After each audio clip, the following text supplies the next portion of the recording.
Well, good morning, good afternoon, good evening, and good golly, Miss Molly. Welcome back to Bourbon and Boarding, where we drink fancy liquor, lick fancy drinkers, something like that. I don't know. It's words of that. Not necessarily, not necessarily in that order. And talk hockey, because that's what we do here on this show, hence the title, Bourbon and Boarding. Good evening, Brahma. Indeed, we do.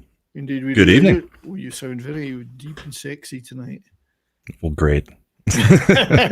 Like almost like you're about to cough something up. I'm always about to cough something up. The amount I smoke, we all know that. Well, I'm glad you're still here with us. So. Yeah, it's been another good week of hockey. Unfortunately, the undefeated streak for the Avs is stopped, but we'll get to that a little bit later. Well, we will. There was a few undefeated streaks got beat, but one of them we'll be talking about is one of our guests tonight is the for Boston fan, unfortunately, but nobody's perfect. My wonderful friend Pope Metallicus the first, my metal son. Well, it did come back on the test as positive, but we don't talk about that. Yeah, well, indeed. No, man, this has been a great week of hockey, at least for my team. And I'm amazed we're doing it without two of our classic stars. So we'll get into that in a little bit. But I'm glad to see a lot of teams doing really well.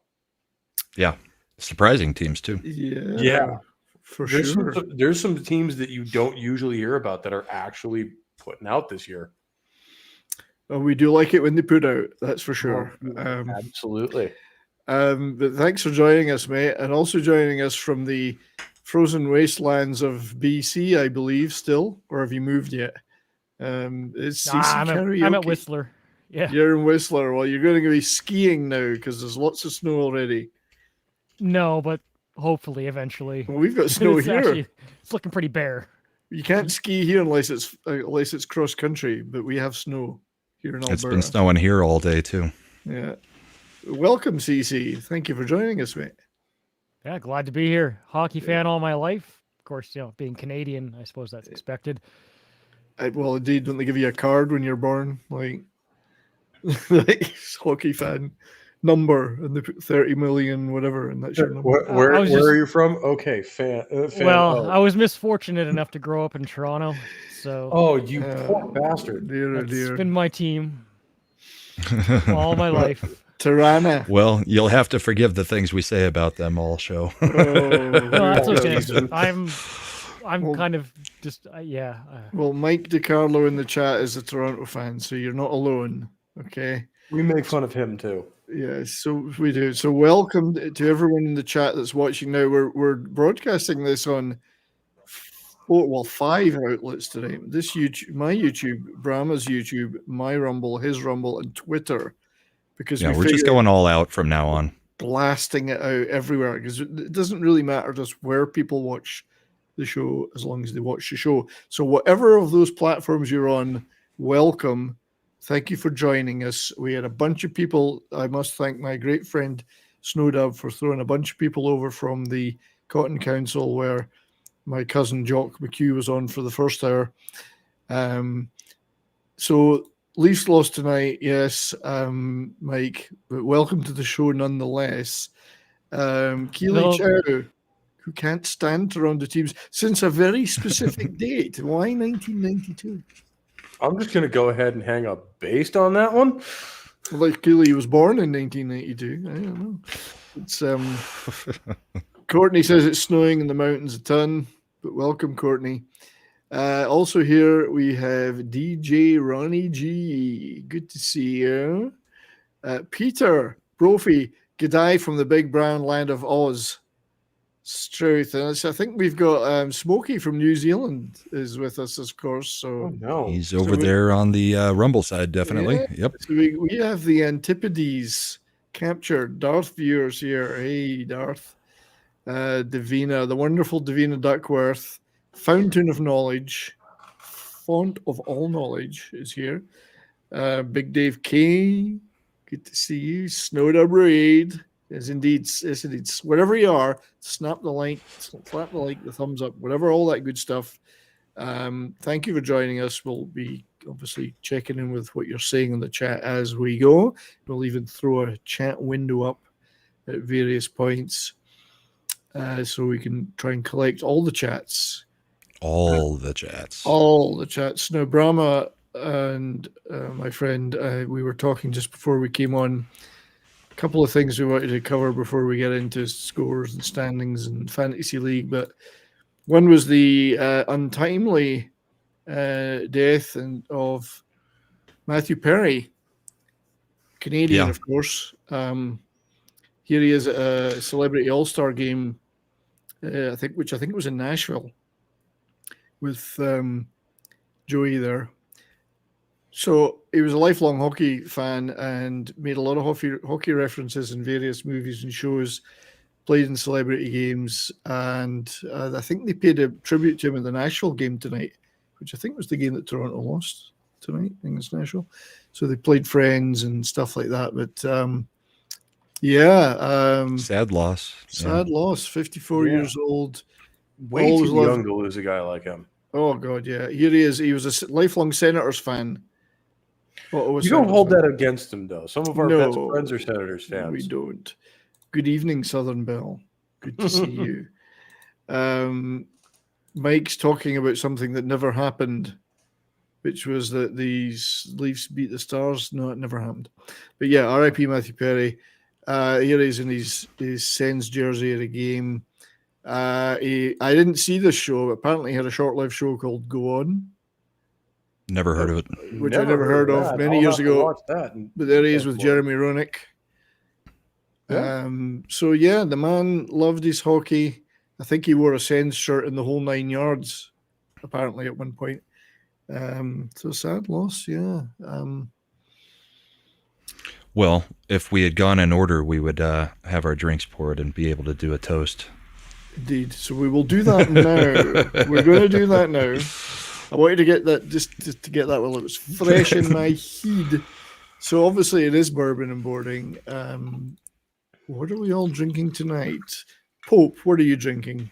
Well, I am just finishing off a local cider that I didn't know this before I moved to Northern Virginia, but apparently Winchester is the apple capital of the world. So we have a ton of local hard ciders. So some of them are pretty damn good.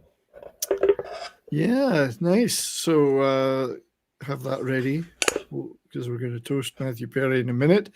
Cece, I'm assuming you're drinking some kind of BC-based libation. Yeah, it's Caribou. Oh, you got Caribou. Okay. $21 for a 12-pack. Are you kidding?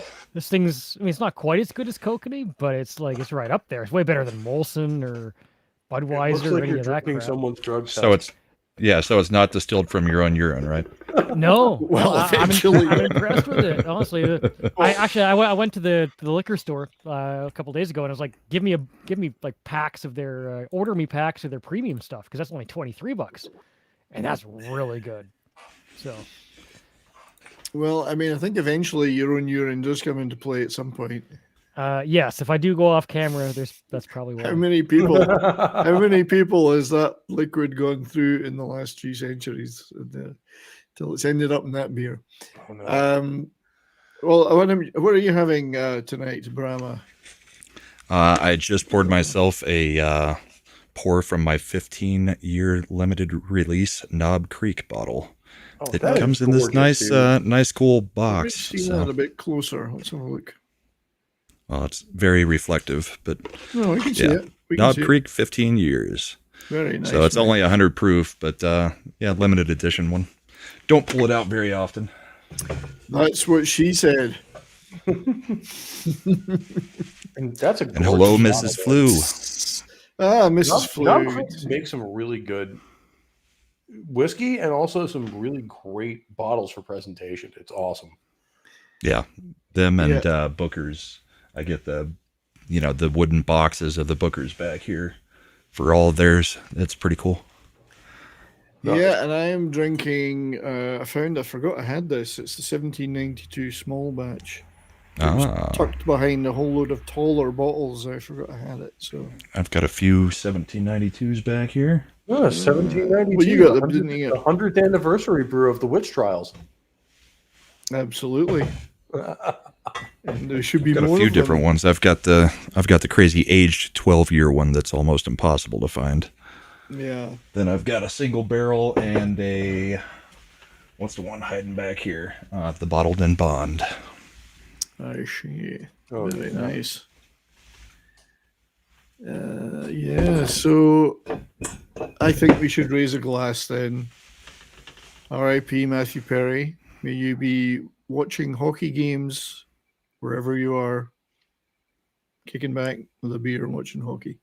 Rest Rest easy, in good peace. sir. Cheers. So Southern Bill's asking, where is Culture? Culture couldn't make it tonight. Unfortunately, there was a technical weave accident. He's still chained up in the basement, so Yeah. we got to wait till he escapes on his own. Those are the rules. Dead Man Walking is also here. So we did have, and I'm looking for two of the articles. I found one. There was, unfortunately, tonight or today in the UK, a pretty bad injury to a player. I'm just going to call up the article in a minute. Nottingham Panthers. So in the British Senior League, which is fairly popular these days. I know one guy who goes to the Glasgow Clan games all the time. The game was stopped for a really bad injury to one of the players who got a skate. I think Skate it was across the neck. his throat. Yeah. So Yep. Oh, I mean, granted, with modern skates and the way they're constructed, it's going to bleed a lot because there's a ton of veins and capillaries right in the neck. But the blade itself is super shallow, so it won't cut deep. It sounds like it cut pretty deep. They had to do shit. CPR on the ice. They had to bring out people to. They had to bring out screens so that the fans couldn't see anymore Fuck. because there were people puking and passing out all over the place from how gory it was. He initially got his throat cut, tried to skate over to the bench and collapsed on the way. yeah. And Fuck. they immediately, paramedics had to jump out there. It's Adam Johnson, former, well, he's an American player playing over there. Yeah, it sounded like it was pretty bad. Yeah, most it of the does. people that were in the crowd, I think there was 8,000, have checked in on Twitter and said it was absolutely horrifying to see. Yeah, Well, because I they get a mean- good crowd at these games in the UK now. I mean, 8,000 is not a bad crowd at all for Britain. Well, and if you're describing it the way it actually happened, I mean, they witnessed just this side of a freaking gladiatorial arena Yeah, with And, blood spraying yeah. everywhere, and holy shit, what the hell is that? it apparently he's stable now in hospital, so they saved him. But yeah, nightmare God. stuff though. Nightmare stuff. And the game That's one obviously of the abandoned. nightmare scenarios for any hockey player. That's Yeah. why, like, most modern skates have that U-shaped blade Yeah. Yeah. where they have very thin, very shallow blades on either side and then a hollow in the middle. Yeah, so our best wishes obviously go to Adam Johnson and hope that everybody that saw that was there manages to get over that Yeah, and eventually. 'cause Smokey brings up the last time I remember it happened. Yeah. That goalie that got his neck run over a couple of years ago. that I remember too. Yeah, Yeah. and then there wasn't there a goalie got his in the OHL got his upper thigh cut. Yeah. Yeah, There's that was been a bit- few instances of that. yeah, And so wrists. Still a tough game, you know. It's It's still not tough without game. risk. And we all know that going in. Indeed. So, yeah, a couple of not so good things there happening tonight. Anyway, on to more pleasant stuff, I hope. Yes. Like people getting their faces beat in. People getting their faces. We've got some of that tonight, that's for sure.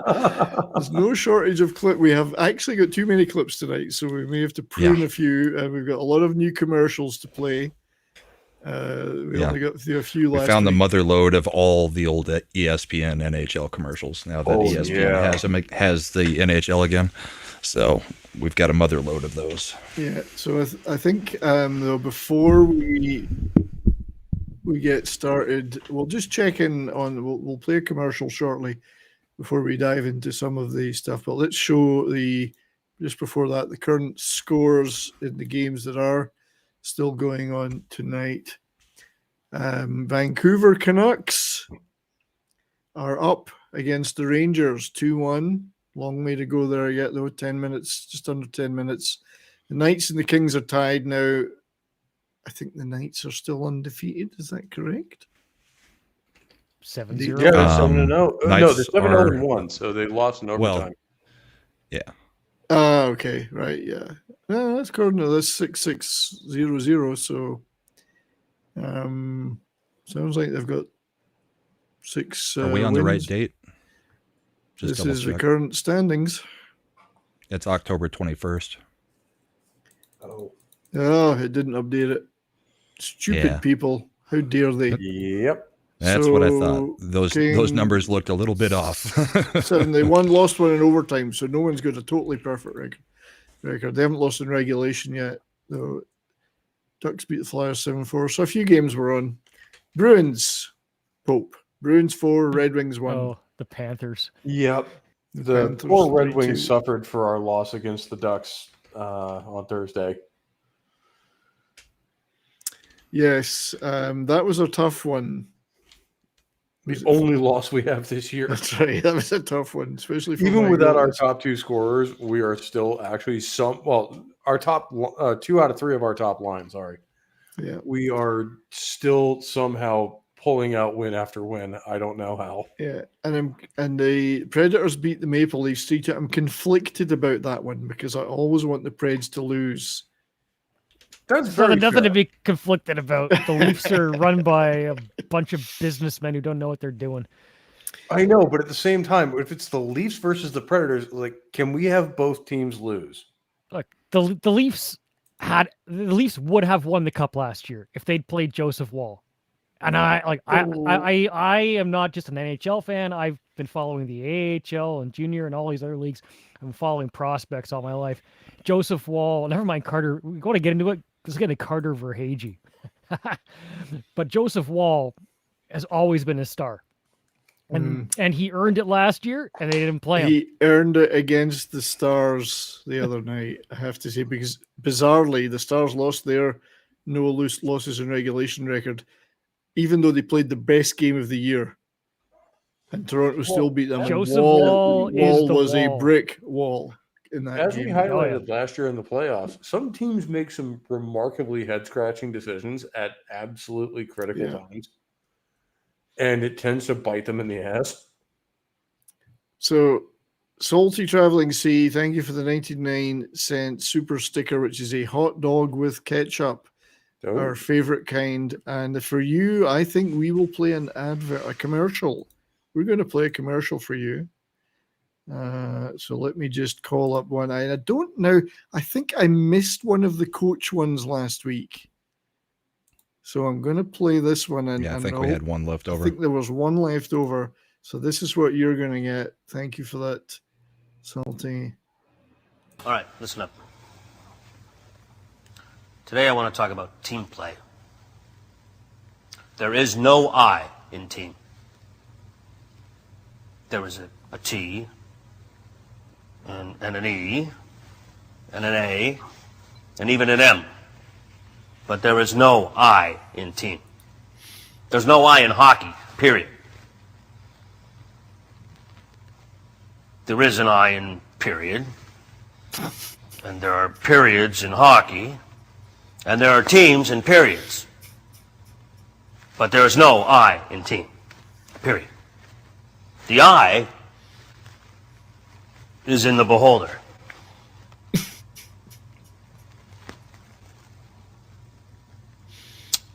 Okay. Let's go out and play some hockey. I am nowhere near drunk enough to follow that. Those coach ones are brilliant. The NHL got those right, I have to say. They absolutely got Very them right. much Steiner math involved in all of those. That's right. The Anyway, worst part with the term Steiner math is I know you guys are talking about the WWF, but I can't help think of BattleTech. God damn it! It's very similar. Right. Very similar. So, yeah. So, we'll just check in. I think on the. We'll come back to the chat. The standings now. The Avs managed to drop a game, ruining their almost perfect record. Yes. What happened there? Well, Pittsburgh, it's Crosby versus McKinnon, and this time Crosby came out on top. They really just shut us down. We did not play a great game. Passes weren't very sharp, but credit to them. They played almost a perfect game against us. 4-0 shutout. It was disappointing, but yeah, we're still sitting looking pretty good. It's the best start for a goalie in Avalanche history. 6 consecutive wins to start the season. No. And we actually broke a record this week. Did O'Connor break that record for shorties? Nope, he got stuck at the third, or in the fourth game. He did not get it, but so that was kind of sad. But 3 games, 3 shorthanded goals. That's pretty cool still. And the Avs have now an NHL record for the most consecutive road wins at 15. Wow. So that record obviously didn't get furthered since we lost on the road to Pittsburgh. But yeah, that record apparently goes cross seasons. It has to be regular season games, but that's 15 straight consecutive wins on the road. Cool. That's cool. Is an NHL record that they actually do track. So kind of crazy, but it's pretty cool. It's kind of weird to have a cross season record because you could have a completely different team. Yeah. So, but they keep track of it, so I'm going to claim it. Yeah, so they're still on a roll. We even saw the Stars softened Pittsburgh up for you by beating them 4-1 or something the day before they played you. We softened them up. How did you lose that game? I don't know. I really think it's the McKinnon and Crosby rivalry. Since they're such good friends, they really like to beat each other. So yeah, they always seem to step up playing against us. Yeah, well, I don't think you're too concerned because you're still doing pretty well. Stars are not too bad. Did lose that one game against Toronto despite playing some brilliant stuff. It was the most bizarre thing. It came up against a goalie at his peak. If there's one thing you can count on with Toronto is that they'll trade away all their best prospects. Yeah. Well, they have a long and storied history of trading away star players. But they still beat us. Well, it's because the one player we didn't trade away was Joseph Woll. Yeah. For some reason, he didn't get included in a trade for some 5th round pick. Well, he will be now, though. Yeah, because Samsonov is the star goaltender, and there's no room for Wall. We might as well just pay Samsonov $10 million a year. So that'll totally do it. So there's the Winnipeg Jets. Will the Winnipeg Jets lift Lord Stanley's Cup? Somebody in the chat might object to them. So in that, there is a clip we've got from that Stars Pens game later. It's John Ludwig's hit, which backfired on him, but we'll play that later. Yeah. So looking up at the East, though, Boston, well, 1 overtime loss. It's still a pretty damn good record. Yeah. Yep. The only game we've lost this season is in overtime. That's kind of a hell of a way to start a game when you're missing 2 legacy players. Yeah. That were 2/3 of your top scoring line and the top producing line in the entire NHL for multiple years. Yeah. Keely Chow got my Jets reference. Yes, he did. So the Bruins 15 points out of a possible 16, plus 14 goal differential. Excuse me. I noticed the goal differentials are pretty good for everybody in that division. These stats are absolutely insane for any team. Yeah. Let alone a team that just lost their captain and one of their most experienced shooters. And there's the pool. I know, it's incredible what they're rolling out now. Will they be able to do it in the playoffs? So that's the question. Well, I mean, we couldn't do it last year, so And last year was the year to have done it. That's right. Yeah, right. Definitely. although I mean, your Avalanche didn't do any better. Yeah, but we also were missing half of our team for most of the season. That's very true. And into the playoffs, including a couple, at least one broken neck and a few other things in the playoffs. Yeah. Oh, kind of influenced it a little bit. I'm salty about that fucking broken neck thing for you guys because that's bullshit. Yeah. So Well, this- he's back playing, so I'm glad to Good see for him, Cogliano back man. on the ice. I really hope he doesn't have to do some weird shit to get to sleep at night. Right. So there's some interesting. There's Leafs, Canadians. The Habs have won. They won today. Red Wings are ticking along a little better than normal, but the poor Buffalo Sabres anchored to the bottom yet again.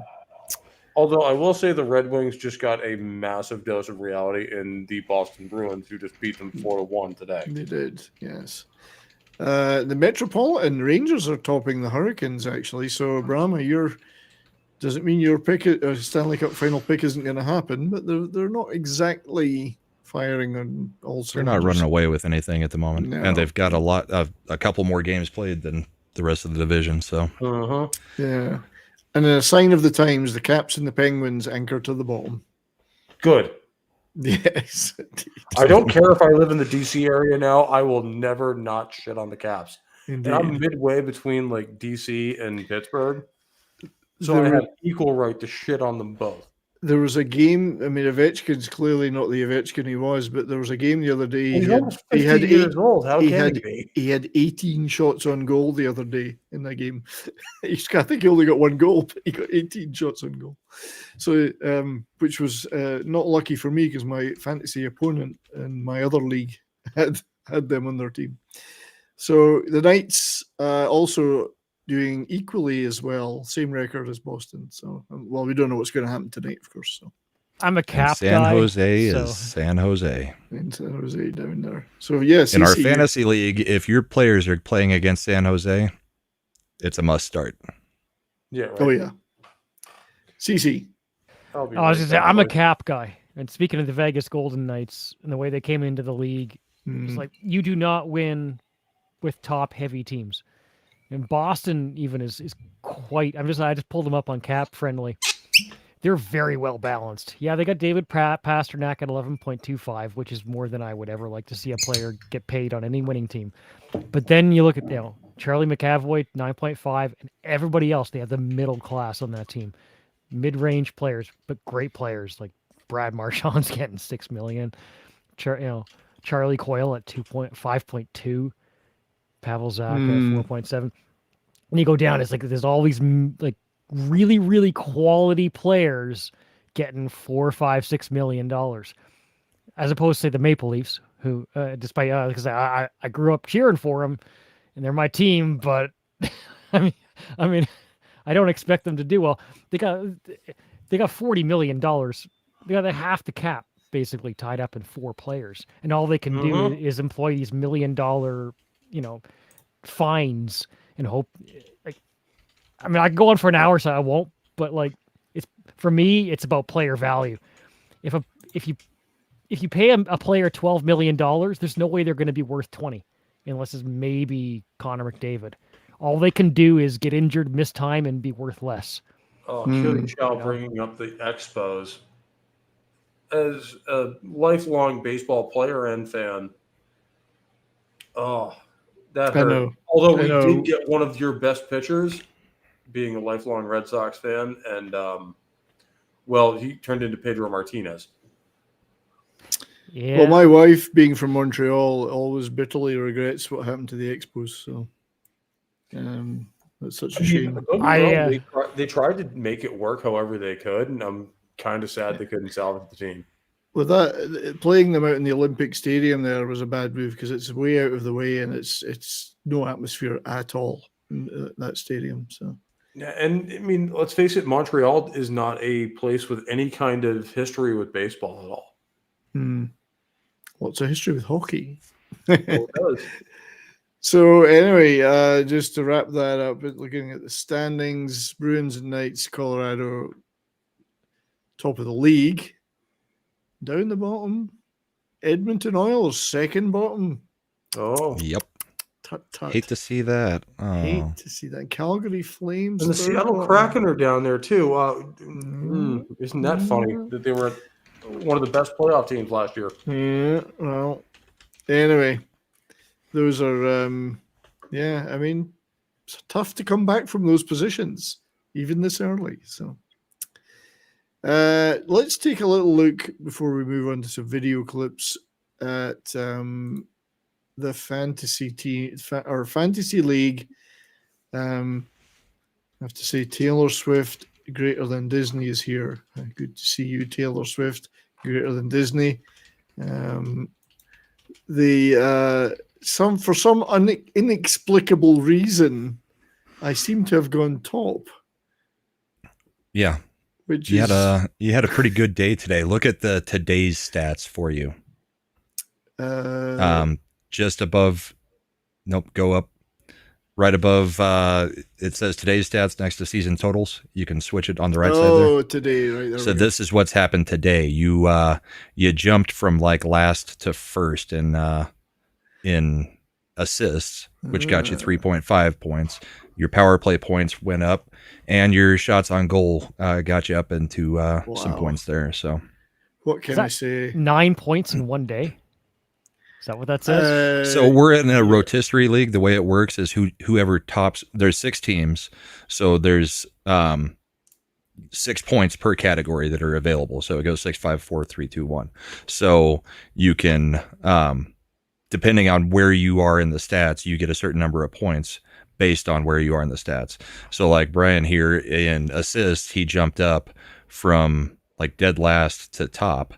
And if you go back to the season totals, 70s, we can kind of show it a little bit better in that stat line. So assists, he went from down around like 45 to like 57. So that jumped him up into first place. So he gets 6 points instead of the 2 points he had, that kind of thing. Points changed today, 9. Yeah. Is that just today? That's just today. That's just, that is, well, yeah, today. Yeah. But this is your overall, but that's how many you got today. So from moving up in standings. Totally unexpected, I would say, because of Well, look at your team. How many guys were going today? I had a few guys. You had a full roster playing, so you were going to make more movement than most people. And some Not that I'm salty about losing first place for like the first time in the league, but so I was getting some goals, I was getting some assists, getting some PPPs. The bread man was firing on all cylinders. Panarin. I got the. I didn't actually. I did get. Swayman was playing, so I got the Swayman goalie win. Well, what can I? Even Yossi got his carcass in action and did some stuff today. So even a power play point, yeah. So your power play points really helped you today. They did. However, the thing about Allmark as your top goalie didn't hurt you either. Well, I got both of them, Allmark and Swayman, so I know one of them's always going to be playing. Yeah, and they're both fucking shutdown machines. So. A long way to go, though, and that's the thing about a rotisserie league. It just takes one bad day and you're dropped out. It's only the very last day of the season that you'll ever know how it's going to. All this talk about rotisserie is making me hungry. So I'm top. Brahma second. Mikey D third. Smokey is fourth. Middle of the pack. Then Tay. And then Bell. Who's He's getting a ton of goals, but he just can't get the assist or the plus minus. Yeah. And I think he's negative 18 on the plus minus. Wow. So he's got 33 goals scored for his team, but his players are a minus 18 total. Yeah, so you got to watch. That's hard to recover from. That's a common thing that happens in a lot of fantasy leagues I've been in. People, they might pick a great scorer, point scorer, but he's in a team where they have a bad plus minus. And it drags that category down. So. Goal differential is real bad. Yeah. So anyway, I mean, in terms of that, I would recommend Boston as a look for pickups because I don't know what it is with Boston, but even when we're not doing all that well in the actual standings, The plus minus is usually very reasonable, like plus minus 1. Well, you got two-way players on good contracts. Yeah. Whereas you look at a team like Ottawa, that'll be a terrible plus minus, even if they've got players that can score. Yeah. Anyway, that's how it stands today. Keep recommend everybody that's in the league keep checking your players and make sure they're all playing, that you can get them to play. I'm always terrible for, I should go and see who's playing today in case I miss somebody, leave them on the bench, Yeah, or if somebody's out or day to day. Yeah. Smokey's rocking the plus minus. Yes. So let's play another little, I think it's time for another commercial or two. So let's play something. Let's try this one. Have a little break.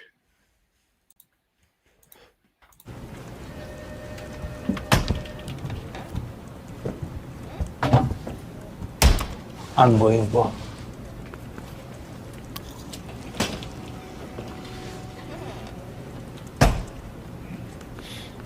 What are you guys in for? Slashing. Staking. What about you? Replied all to a company-wide email. That better be a 5-minute major. It's a rookie mistake. You hate to see it. It happens though. Nothing I hate more than when a full company-wide reply all happens, Oh, and then everybody replies all. Stop replying all for like 7 or 8 hours straight. That's the Why do beauty you of think it. I don't check my email anymore? You get the reply-a-palooza because people reply and go, "Why did I get this?" And they reply to everybody. Yeah, Here we go. You sit back, you get a coffee. it's like 3 times a year it happens with my company, and it's like, I mean, it's a company of over 3,000 employees, so yeah, at least on the email distribution list. So it goes on for hours, drives everybody nuts. But that's I think a brand new commercial from that series. So ESPN's picking up that series of commercials again with the hockey players. No. Cool. Some of them are pretty good. I think, well, they're short, so we'll play another quick one of those right now. Is this I think it's this one, or one of these.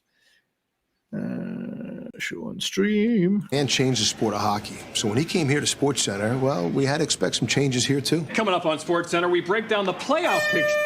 Change! Let's go! The NBA, Suns and Blazers. A triple overtime. You guys stink. Change! They didn't call him a very good one. He's the great one. He knows what works. Communicate, rely on each other, be unselfish, all right? Change, here we go. Kenny, make sure those S's are crisp. Gretzky is one of the most wooden people on camera ever. I did like a couple of the little lines in there were quite good, but Although he I is think very that good. endears him a lot in that he's not comfortable on camera. No, he's not, and he gets on camera a lot because he's an athlete. He's not a performer. So yeah, I kind of like the fact that he is very. I don't know if I played it last week. Uncharismatic when he's being filmed. I had the clip of him a sprint he did against Pele, somebody else, Bjorn Borg, and somebody. They had a 100-meter sprint, and Gretzky destroyed them. I might have that clip somewhere. Yeah. Did they do it on ice? No, that was an actual 100. No, an actual sprint. Yeah. Let me see if I can find that clip. I'll put let's put the chat back up. While you guys chat amongst yourselves, I'll see if I can find that. Yeah, I think we've got all 4 chats going. I know that I can see the Rumble chats coming through, and I believe both sides of the YouTube chat are coming through. So this thing is actually doing what it's supposed to. Yeah, I can see symbols for YouTube and Rumble. That's all that's on my screen at the moment. But yeah, those are the only 2 we're on, but we're on multiple YouTube channels and multiple Rumble channels. Oh, that's right. So. I forgot you guys are. Yeah, so Zach's dropped by. His show will be going off a little bit later. They're starting late tonight, and that'll be on Abomination AJ's channel a little bit later. Okay. Yeah. Mrs. Flu had to bounce and go to bed, and Brandon the Anime guy coming in to cheer on the Avs for a few minutes. So good to see everybody on both chats and all 4 channels. DJ Ronnie G says he uses reply all to prove how productive he is. Yeah, so unfortunately I can't find that clip, but I've got it somewhere. We'll play it next week. He destroys, I think it's Pele, Bjorn Borg, and some other top sports guy. It's a boxer, but I can't remember which one. And Gretzky, they do a 100-meter sprint, and Gretzky's like 10 meters ahead of them at the finish line. So, admittedly, I think he might have been a little younger than some of them. I don't have that, but I do have this, which And is also hockey players tend to have calves like fucking hams. Yes, exactly. Right. This is a French advert for Kraft mac and cheese with Phil Esposito, the Breakfast of Champions. One of Boston's The Breakfast of greatest Champions. heroes of all time. Making me hungry. Although I'm not sure after this you wouldn't be banned from France for calling that cheese. It does, and actually, that looks more appetizing than the craft we get here in the U.S. Oh, you're not. It's probably got real cheese in it, but that's I love it. Breakfast of Champions. Right. Macaroni au fromage. It always sounds posh in French. Macaroni au fromage. See, this is why the French always lose. They think cheese is the breakfast of champions. Real countries know it's bacon. It's definitely meat. Well, indeed. So beef. There was another, I just got through these before we show some video clips. This was entitled Fun Fact. Vic Lynn is the only NHL player in history to have played for all original 6 teams. Really? Yeah. Interesting. Okay. It is, and I don't even remember the guy, but I guess there's nothing wrong. Well, that's probably why you got sent to 6 different teams. That's right.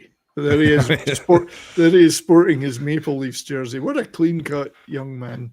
And your superstars don't get traded 6 times. Right.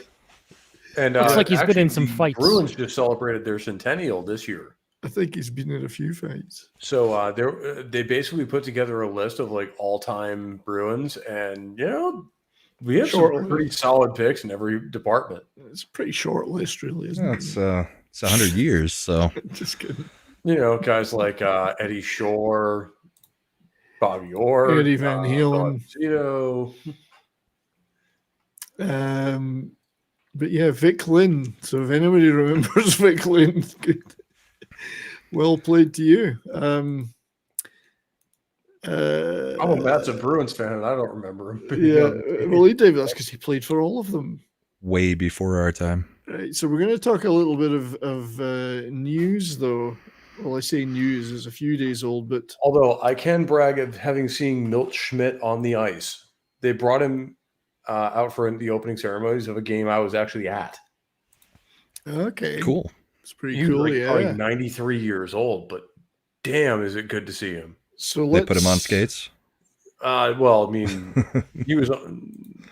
I don't know if he could even skate at that point. I'm sure he couldn't. The ankles would probably snap immediately. Yeah. Yeah, poor bugger. So let's talk a little bit of controversial stuff. So Shane Pinto of the Ottawa Senators was suspended for 41 games for violating NHL gambling rules. So what exactly is he accused of? We don't know because they won't tell us. It's gambling, but it's not on the NHL. It's one of those. We think he's an asshole, but we won't tell you why because fuck you. Well, actually, it wasn't even on the NHL. It wasn't on the NHL. Didn't even bet on the NHL. It's not against the player rules to bet on other sports, and he actually negotiated this 41 game suspension. So the thought is chances he was passing on information about who was in or out or what injuries were in or out to people and helping other people bet or place bets as they say on here, his behalf. Proxy betting. Right. Okay. And he didn't even fight it. The NHL Players Association agreed with this, negotiated this 41 game ban.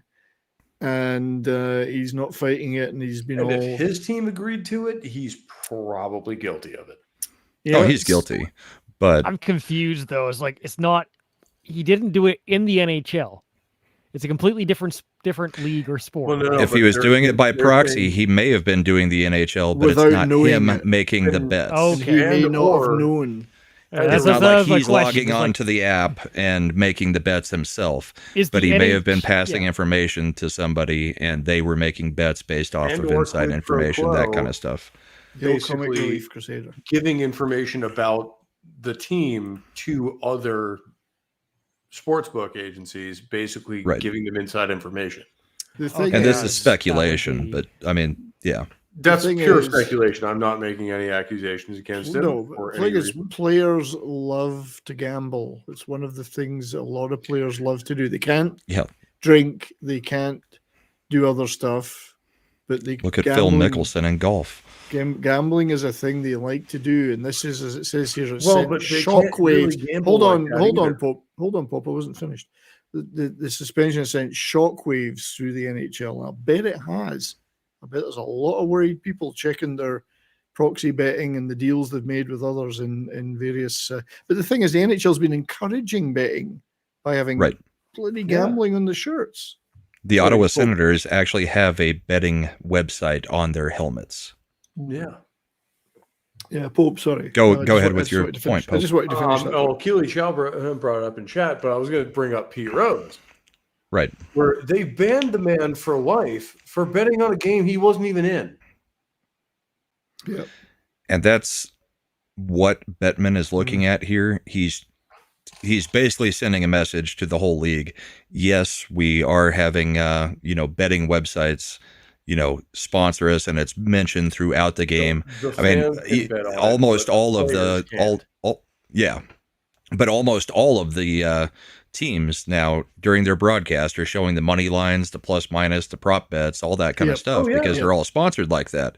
But the last thing you want is any sniff of controversy within your player base regarding betting, because then you get situations where people might be throwing games or doing stuff. It's happened in all sports. That's been a thing since 1919 with the Black Sox. The Black Sox.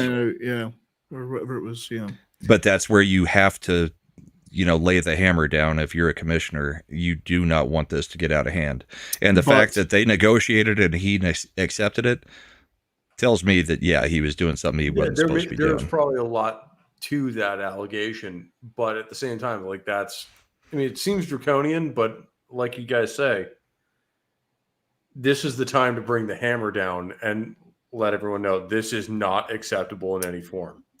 Yeah. But then, as people are pointing out, things like the Todd Bertuzzi assault, he got the Steve Moore incident. Yeah, he got 20-game ban, and that actually had criminal charges in that. So, it shows where the NHL's priorities lie: money. I just want to say hello to somebody in the chat with the Comic Relief Crusader. Yes, the guy who actually drew the avatar you guys are looking at right now. So, indeed. Awesome. Indeed, good to see you here, good to see you, bud. Yeah, good to see you, mate. So anyway, that was I think we may not have heard the last of these things because so many players are into betting. The NHL's in all sorts of deals with gambling. I think there's going to be more on that one. I do think that's really hypocritical on the part of the advertisers in that they literally have advertisements for betting agencies and sports books on their fucking uniform. Oh, exactly. And yet they're not allowed to bet on anything, even outside of their own sport. That's part of the trade-off of being a professional athlete, though. Well, you can bet all you want after your career is over. And you can still go to Vegas and you can play table games and slots and whatever else. You just can't sportsbook it. Do they sign their rights away when they join those teams? Because that strikes me awful lot like the contract we signed in the military of you don't have free speech anymore. Well, do you remember controversies over, probably 10, 15 years ago, where major league pitchers were having issues because they were too hooked on Guitar Hero and messing up their wrists. So they, it was put into contracts for certain people that you are not allowed to play Guitar Hero, or other guys that, like to play pickup games of basketball from whatever sport, whether it be football or NHL or baseball. you weren't allowed to play pickup games of basketball because, yeah, you were a commodity to that team. There are certain rules of, we do kind of own you.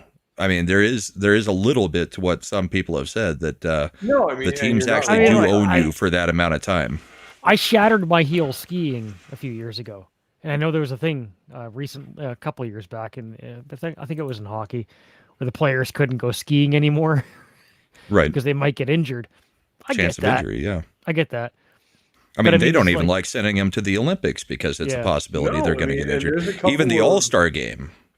There's a couple of teams that have basically boycotted the Olympics because, like, there's a chance my guy's going to get severely injured and be out for the rest of the year. Oh, yeah. It's happened. Yeah. It's a possibility, and especially it's not something the GM wants to take the chance on. Especially NHL coaches, because, you know, the stakes for them are a lot higher than somebody in the KHL or OHL. Yep. Yeah. Exactly. So anyway, I can see both sides of it. I mean, I can see the players wanting to not be leashed, but I can see the team saying, no, there are certain things you just can't do. On both sides. And I would love to see how this shakes out. So speaking I think it shakes out with the NHL saying, you better not be doing anything on gambling because we're going to bring down the hammer. Because if that's the starting point is 41 games, other people doing it, it's only going to get bigger. Yeah, that is half of the season. And that was the negotiated that down to half a season. Well, I mean, depending on what it was, it could have been a ban for life. Mm-hmm. Yep. So, it could have been, I mean, we don't have all the details, but I mean, it's something that, yeah, you can't have within the sport. I mean, how much talk is there of, you know, Las Vegas controlling the NFL or, you know, any of the major sports? I mean, the Super Bowl where, who was it? Atlanta, or who was it? It was Brady and it was Matt Ryan. So it was Atlanta, where they had like the 28-point lead at halftime. Patriots versus the Falcons. Yeah. And then, boom, the Patriots managed to come all the way back in the second half. Almost everybody was pointing at Vegas saying, yeah, that was rigged. Everyone who doesn't follow New England sports. Because the second half was just straight up classic Patriots. Yeah, but it was also a situation where there was a lot of talk about Vegas and covering. For being skeptical, but I'm saying as someone who grew up watching the Patriots and is a Patriots fan. Well, to a certain extent, yeah, Pope, that's why we watch sport, for things like that. Yeah. Yes. It wasn't out of the ordinary to see them do things like that. Anywho, let's move on from the gambling discussion. Stick tape. Stick tape is back. Yeah. Social cause stick tape is back in business. They've all agreed that players can have the option to represent causes. The option, not mandatory, with stick tape throughout the season. Well, isn't it funny that it was mandated last time around, and when everyone farted at it, well, they scrapped it, and now it's option. It's an option, which is what anything should be. Sorry, CC, It was bound to happen, right? Oh, but the fact that Travis Dermott was the player who did it, and given that Brian Burke is, you know, such a key part of all of this, and Travis Dermott was he's a third pairing defenseman. I like him. I liked him with the Leafs, right? But he's not a star player. He's a guy. He's now kind of bounced around back to the AHL, and he owes a lot to Brian Burke and everybody in that sphere and that organization, right? So I'm not hugely familiar with that guy you're talking about. So who is he? He's the guy who defied the league on it. That's him. Okay. Travis Dermott. He's the guy. I couldn't remember the name. Yeah. He was a draft pick of the Maple Leafs, and specifically a Brian Burke draft pick. Yeah. Right. And Brian Burke is really, he really got the stick tape going. That's my impression, my knowledge of the situation, anyways. So Travis Dermott was always very, very close with Brian Burke. Right. So he owes a lot to the man to have a chance in the league, because players of Travis Dermott's ability level, let's say, don't always make the league, even if they deserve to. May have And been he's- joined at the hip, shall we say? Yeah, and he's had a few. He's had a couple 300 games in the NHL. Like he's had something, and he owes a lot of that to being favored by Brian Burke and his ilk. So I think there's kind of this was bound to happen. If it wasn't Travis Durbin, it was going to be somebody. But the fact that it fits. Well, do you want to give your take on it before I do? 70s or? I mean, if something's optional, that's certainly preferable to mandatory. I'm not a huge fan of representing any social causes. I certainly thought it was a real knee-jerk reaction when they said, well, we're not going to have any special days or nights or uniforms for anything, thereby throwing out the veterans and first responder stuff, which I think is not a social cause. That's something everybody should agree is worth doing. The other threw stuff, that out. Yeah, well, they said They no threw out jerseys. all specialty nights. Yeah, including first responder nights and veterans nights and honoring the troops, which is not, to me, is not a political social cause. In the Is it US, political at least, of me to I know say- of a couple of sports venues that have actually stopped doing donations to Toys for Tots. Yeah. Which, So- yes, it's associated with the Marine Corps, but it's a charity to give toys to kids on Christmas. But the baby has been thrown out with the bathwater in that respect. However, I Right. have no. As I someone don't who's have so actually much of a problem been- with the stick tape if it's just optional, unless You know, it's too gaudy, unless it's in your face, distracting on the ice. We're coming up on Remembrance Day, and last year I didn't have a poppy, and I wanted to find one. And I swear I went to probably 20 or 30 stores before I found anything, anywhere, anyone who was selling poppies. Yeah, and I don't think it's an American thing. We do it here in Canada. Well, it's not an but American I thing. will be doing. I'm manning stalls selling them this year. So I've got the next couple of weeks. great. I'll be. And Well, also, I'm a Canadian Legion member and veteran. So Maybe if also, I went to the I- Legion I am first, of putting course I would have together found another them. veteran stream. It's just, for, I mean, I'm Armistice Day. pretty sour sorry, about guys. Don. One at a time, Yeah. guys. Sorry. So CC, continue. No, I'm really sour about what happened to Don Cherry. Oh, I'm me still too, holding yeah, me that. too. And it's like the man wasn't wrong. Maybe if I went to the Legion, I would have found a poppy really easily. But at your local supermarket, Yeah, go to your whatever Legion. else, But I'll be manning the stands at my local supermarkets, so I'll be there. all right. Pope, sorry, you were going to. And I'll be doing a November 11th Veterans Day / Remembrance Day stream for anyone in this community who wants to come on. I don't know the topic yet. Maybe we'll cover a movie. Maybe we'll just talk about our experiences. Last year we did a review of the new All Quiet on the Western Front on Netflix, which was awesome. Yeah, it's pretty good actually. It was a pretty good stream too, where we just had a bunch of people on there talking about it. And Yeah. So So, what do you think, Brahma, about the whole stick tape thing? I don't like when the NHL tries to have teams do things that individuals might be against. So I understand getting rid of the Knights. The Avs still do a military appreciation thing every single game in the third period. They recognize a vet, and we still all get up and applaud them. They list off service record and all that stuff. There is still that going on.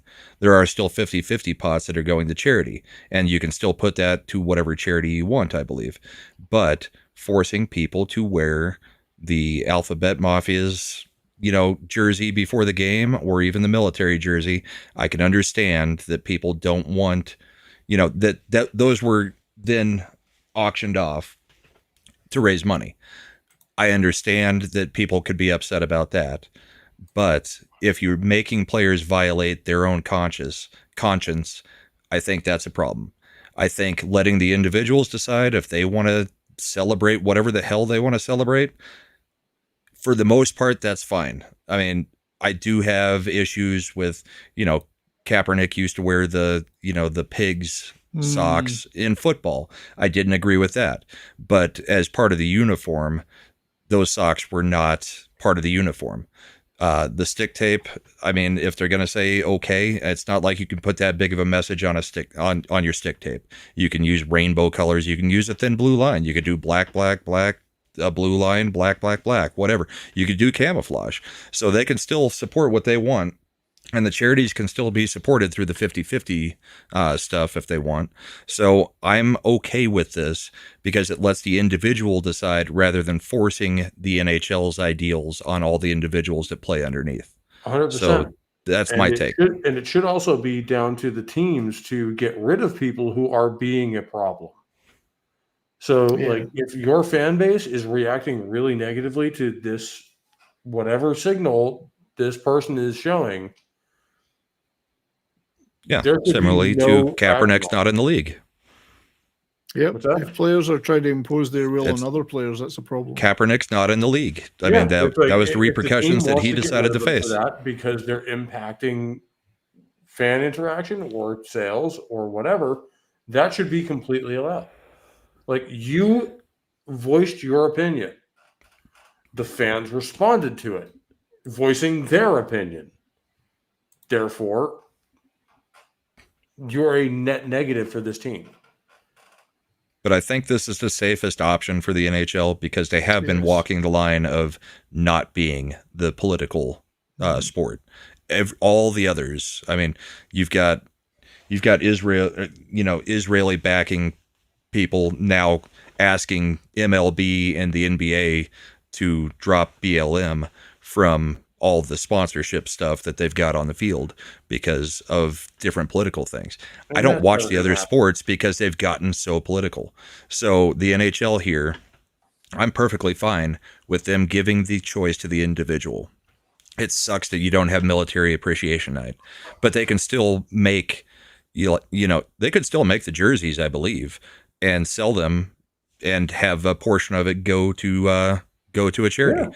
Yeah. You can still have hats that are made that are for specific things, and you could put part of those sales towards that. You just can't make it a mandatory thing in the pre-game skate.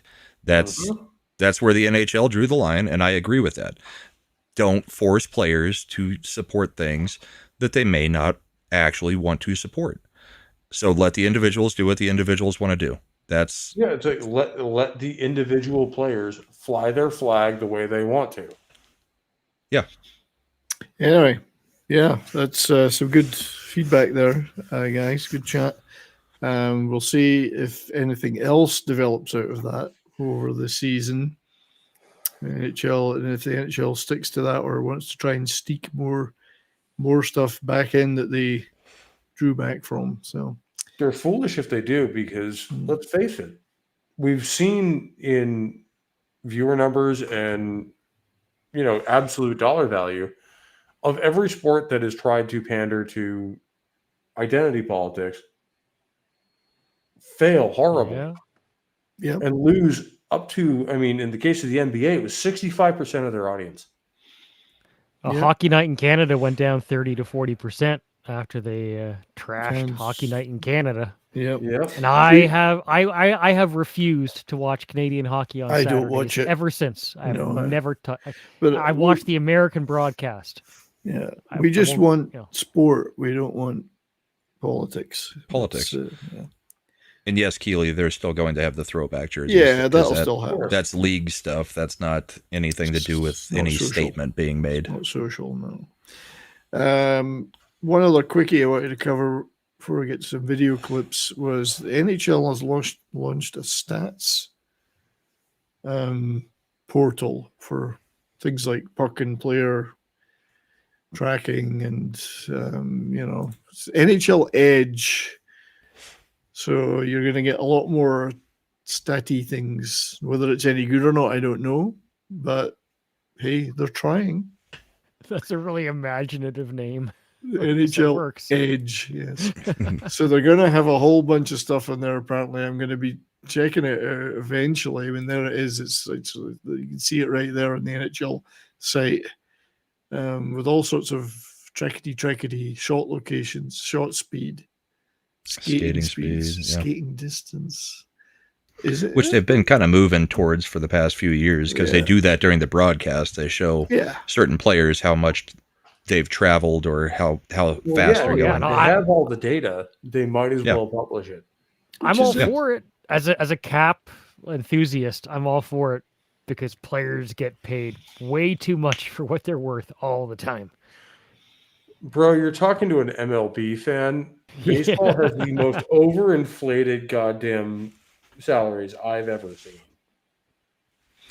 So apparently, Adam. Actually, I just noticed up here. Adam Johnson used to be a Penguins.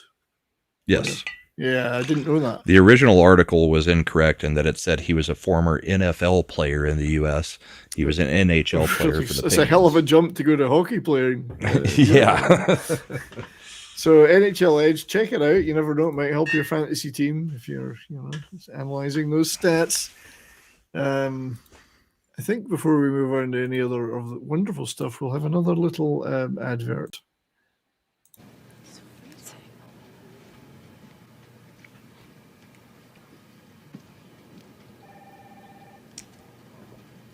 Iceberg. He rotates it like 20 degrees down. Yeah. He wants it hot. He's good. The devil's gonna take it all the way up. He wants it hot, yeah. So another one of those. That'll show her for touching the goddamn thermostat. Yeah. Exactly. If it says do not touch, I have to. That's right. Do not, it says right there, do not touch. Right, let's look at some little clips. Oh yeah, right. So this one, let me just tee this up before we so this is from the game, the Stars Penguins game we were talking about earlier. Let me tee it up properly. Where John Ludwig, who I for good reason I hadn't heard of because I think it was his first ever NHL game, launches what he thinks is going to be a big hit on Faxa, and it rebounds on him. Oh, it is a big hit. Oh, slow-mo.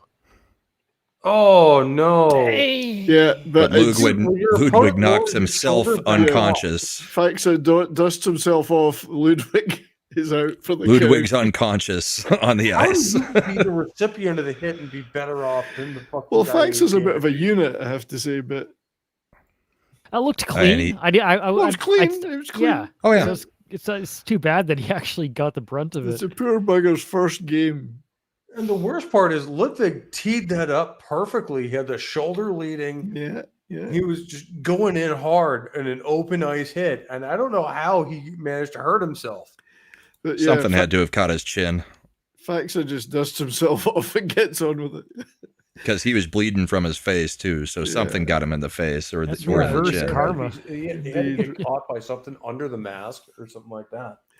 But it was pretty funny watching him go completely unconscious after he laid the hit. He laid the hit. Yeah, And it was he had the hit from hell. Like, It was a that's the clean kind of hit, but- that you avoid as an open ice player. the poor bugger just. Sorry, I gotta pause this. There we go. You probably heard that there. But, yeah, the poor bugger. He just, But we got worse. We got other things. So there's another one that we're going to show. Again, I gotta click. There's so many clips. I'm going to have to look through them all to pick what's next. Oh yeah, I think I sent you probably 25 off did. of Twitter or And something like that. I already had about 20. I already Right. teed up about 20 myself. There's a lot of clips. So this is, we'll just show it. Hang on. I must have stopped sharing my screen, so I've got to share it again. Talk Yeah, I amongst don't see it. yourselves. Yeah. There we go. I like the slow-mo. Right. So this is Connor Clifton hitting Nico Hischier in the head. Clifton. We're not showing. You got to put it on stream. Well, I'm enjoying it. Here we I go. don't But I can't control it to restart it. Here we go. Boom. Yeah, that's I'm not shoulder surprised. across the chin. That guy has I never liked him. Beat the shit out of him. Yeah, so that's a head hit, and I think it was because they said a 5-minute major, but deservedly. That's a pretty horrible hit. Horrible roughing. hit. It's a Boom. player with a history. Yeah, absolutely. That's why. So that was a rough one. At least that one was called. But there's a whole sequence of events happened in the Kraken Red Wings game. Seattle Red Wings, yeah. Yeah, the whole this was absurd. So we're gonna start showing some of that. Let me just get rid of the I'm editing this as we go. So smart. Probably the easiest way to do it. So here we go. Jaden Schwartz. So first of all, I love every now and then a player comes around and completely revolutionizes the game. Yeah. So this is Schwartz. Watch on the lower right hand portion of the screen. There it goes. Throws his stick. Throws his stick. Takes away a scoring chance from Detroit. Yeah. No call. No call. Because that is against the rules. You cannot throw the stick. Cannot throw a stick. It's clearly. I think the goalie is the only one who can technically throw the stick in any way to try to fling it out in a way. But yeah. And then it's one of those times where being able to use replay might actually be a good idea. And the game kind of disintegrated a bit after that. Now I think I've got another clip where, because what happened after that was that I think that the Kraken went and scored. Seattle gets the puck. Yeah. Seattle goes down and immediately scores right after that. There certainly are at the moment, and but they were gooning it up there. Yeah, well, they've been a surprise this season. They've been for a long, long time. I mean, it's called the Gordie Howe hat trick for a reason. Yeah. Even though he only had one or two in his whole career. Yeah. I'm just looking for the actual clip that shows for the one of happened. them going back down the ice and scoring after the throwing the stick incident. I think if you guys keep, I'll just check this one first. Okay, yeah, this is a better one, yeah. So what happens? Yeah, the stick. Anybody who's played hockey for any kind of time should be able to tell you, no, you can't do that. No, I mean you could throw just yourself like you can't out close your the hand stick. on the. Well, yeah, you can. You can't throw your glove at the puck or at the ball either. No, in fact, it's a rule in baseball. If you catch the ball and it comes off your hand and the glove comes off your hand due to the velocity of it or whatever, that's a fair ball. Right, but you can catch the ball and then throw your glove to somebody else. It's just a sweet play when it happens. So the funny thing about that was the refs had actually given a penalty to the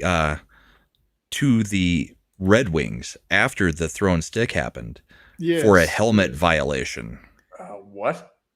Yeah. Somebody's helmet came off and he didn't get off the ice fast enough. So you cannot continue to play without a helmet anymore in the NHL. Cannot.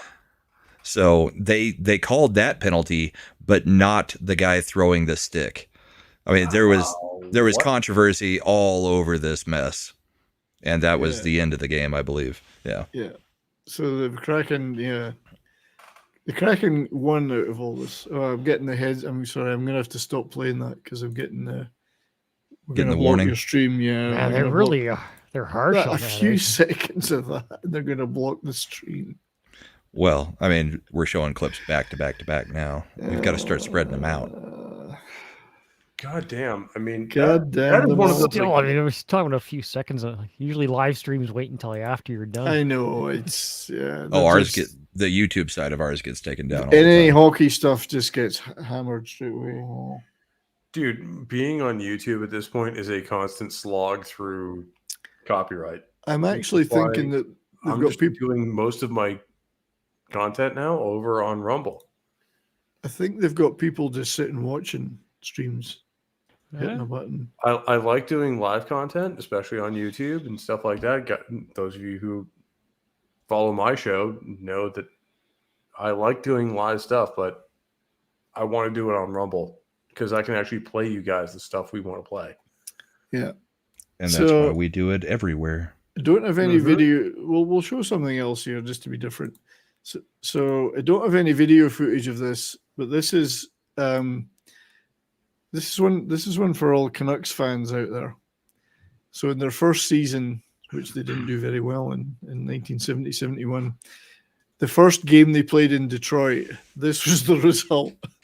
So, as it says here, the Detroit Red Wings held a dance to welcome the Vancouver Canucks to the NHL season during their first year.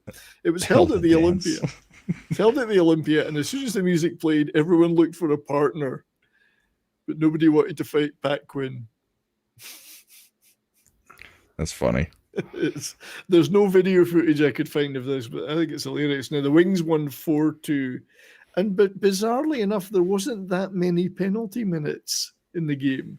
No more than you would get in any other game. Well, because line brawls were accepted back then. Yeah, I mean, yeah. I love the way it's 1 5-minute major, and that was it. Yeah, but I love the way the Hockey Samurai Twitter feed describes it as "welcomed him to the dance," because it looks like that. So good for them. That's funny. I love that one. Poor Vancouver didn't have a good season. They didn't have some very good seasons. Well, they haven't had very many good seasons. Even when they have, they've screwed it up right at the end. At the day. Well, I mean, one of those resulted in one of our first Stanley Cups in a long, long time. So I can only complain so much. Yeah. Now, this. Oh, here we go. So this is Brahma's not going to like this one. So it was October 27th yesterday. That was 28 years ago today that the Russian 5 line, or the Russian 5 was debuted for the Red Wings. Yep. Yeah, 28 years, 5-man unit for the first time, and they beat the Flames 3-0. Look at those. That was a Scotty Bowman decision. Yeah. And a pretty good one. As it turned out. Yeah. Yeah, there. I was in there. I remember visiting someone in Dallas, and it had a bunch of Fedorov stuff up in the walls, and I think it was a friend of his, and I was quite fascinated by all the memorabilia. It wasn't his house, but it was a friend of his, and a ton of stuff up. But yeah, what a bunch! And they made that great documentary about these guys. So 28 years ago today. You say I should be upset, but if you recall who won the Stanley Cup that year, who cares which 5 Russians were on the ice? Right. Yeah, you're right. This was a pretty bitter year for Bruins fans because this was the last year we had Cam Neely. Okay. And this was the first year the Avs existed. Mm. Yeah. So also in the On This Day file for the October 26th, 26 years ago today, Gretzky got the 18, I think he ended on that 1851 career assists. He got the 2 assists in the game on that day against the Ducks. What I didn't know is that he's got more assists than any other player has points in NHL history. Yeah, more assists than any player had points if I remember combined. correctly, this guy, like, this is the only actual stat that he was like, no one's ever going to touch. No one will ever touch that. Yeah, I mean, even if it's not Ovechkin happening. makes the goals thing, He somehow thinks that someone's going to beat the 92 goal mark one year or the 121 assist mark. Okay, 92 goals is not outrageous. Yeah, but These days? 1851 assists is never going to be beaten, I don't think. No. Never. No. I mean, come on. I mean, it's like... And all the talk about Ovechkin is, look at the numbers. It's not going to happen now. No, I don't Well, think. the thing with he's Ovechkin good, is but when he's is he? not When even is Ovechkin going to get old? Right. I mean, he's old. There's putting signs out- of He's it old now. this season. There's signs of it Well, now. that's it, right? Is it going to happen this year? Is he going to fall off, or is he got a couple, 3 more years in him before that happens? Well, I mean, I remember these conversations happening around my quarterback a couple of years ago, Tom Brady. Yeah, And, I mean, well, he did get old. it didn't happens.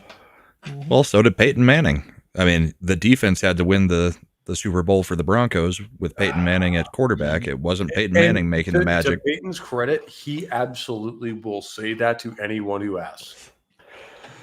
And he should, because Cam Newton was broken by Von Miller early in that Super Oh, Bowl. dude, Von Miller won that game for the fucking Broncos. Well, he was the MVP, and Cam Newton never played the same ever again. He went from an MVP of the season to completely falling apart and basically out of the league. Yeah, including one brief stretch with the Patriots where that we thought he was going to be the solution. Like, no. It's just personal experience on my part. When I moved out west to BC, I was 29. In those first few years out here, I was hitting 1 million vertical feet a season at Whistler, right? Like I could hit that.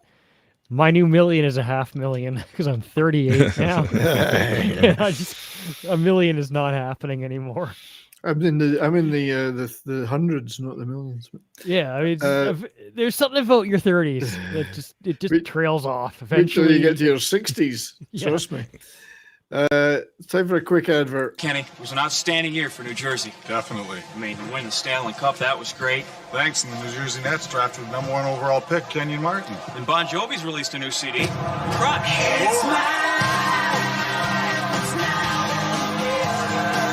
Gonna get claimed for this. That one may get you nuked for that. Yeah. I'll get this nuked. Yeah. music's not that bad. It's They just don't some nuke you- bands don't they play don't- the Eagles. They don't nuke you straight away. They'll No, Bon Jovi's really bad, though. exactly. Oh, yeah. But they're from Jersey, so I guess that's what you get. Well, I mean, it's just another example of everything from New Jersey being absolute trash. It's like that Bloodhound Gang song. Oh no, I hate that. Yeah. Yeah, 2,632 consecutive MLB games played. That would be Cal Ripken, That would be. the Iron I actually Man. was at his last game at Fenway Park. He could have gone longer. That was I know, what a quitter. I actually won Avs tickets to a playoff game one year because a radio station was doing a giveaway, and they were like, all right, we're gonna do this giveaway, and the question's going to be, what is the one record in sports that'll never be broken? And I was the first caller. They expected this to go throughout most of the show. I immediately said Cal Ripken, and they were like, and our whole plan for the show is over. You guessed it on the first one, what we had as the unbreakable record. And yeah, got to go to an Avs playoff game way back in the day. It was like maybe, I think it was the 2001 Stanley Cup run. But yeah, that was Cal kind of Ripken funny. Retired in 2001 to the 2002 season. So it may have been a couple years later. Right after 9/11. Yeah, so it may have been a couple years later, but yeah, that was the question that they were asking, and that was the answer, and they really thought that they were going to get a show out of that. Well, I mean, 2001 would have been his last season because Baltimore and Boston are in the same division, so they face us 8 times a year in Boston. Leach out. New Jersey is where New Yorkers and Philadelphia is going to dump their garbage. I mean, like Snooki. Yeah, it's not wrong. You know, they do call it the Garden State for a reason. There are some nice areas. Well, it's a lot of compost. As soon as you get away from the coast, it's great. Yeah, once you get away from the coast, magic. But yeah, the Showa, you mean the Showa. So, okay, guys. What do you think of these? Yeah. Pick your least favorite out of this lot. The WHA. Oh, I don't even least recognize favorite? all of them. Yeah, your favorite and your least favorite. I resent the fact that the Whalers are in there. Yeah, I mean, I would almost pick that as my favorite, maybe. But Fourth one on the top is. I mean, hell, their AHL affiliate still exists and still uses the opposite of those colors. yeah, I'd say the Houston Heroes is pretty bad. Yeah. I mean, the Oilers are bad, but let's face it, that's still their logo to this day. But that's just the Oilers. The Blazers one is really awful, actually. That's pretty bad. The Yeah. Cowboys is pretty fucking awful. Is that the fourth one on the top? No, So the fourth one on the top is this one. Fifth one on the top. Fifth The one. one that looks like a ladies cowboy No, boot the with one got a spurs spur, and the one that- yeah. So who is that? It's a- I mean, No, the one I all don't the way know. on the right. So who is the one that's fifth from the top with the spur on the I don't even know. Yeah. spurs? Because it looks like a lady's cowboy boot with a blade and spurs. Yeah. I don't like that one at all. Help us out in the chat. In the chats. And the Nordiques logo is in there.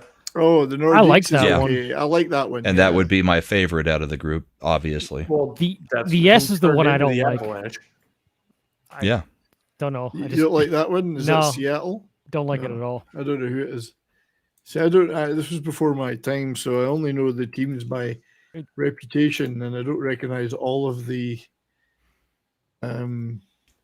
teams. I would say so. You got the Calgary Cowboys. That one's pretty bad. Denver Spurs. I'm looking it up. The Denver Spurs. Oh, no. Why would that be a thing? I don't There's know. not a lot of Cowboys in Colorado. I'm kind of digging that shark. It took me a minute, but The Shark's kind of cool. The Sharks, all right. So you got I'm partial to the Bull.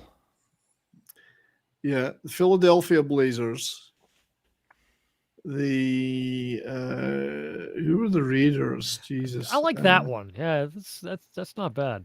The Raiders. Come on, help me I don't know out. where they're from. So the Ottawa Nationals is that one. Yeah, that makes sense. Yeah, Wait, I thought Raiders. the Washington Nationals? No, the Ottawa Nationals. Why are there two angels on this? I don't know. And they're almost the same logo, just different colors. Who are the Raiders? They are the same logo, only different colors. Oh, it's New York. The New York Raiders. Oh, I only heard that How name. many fucking teams has New York had over the The years? Minnesota Fighting Saints. Then you've got next to them, you have.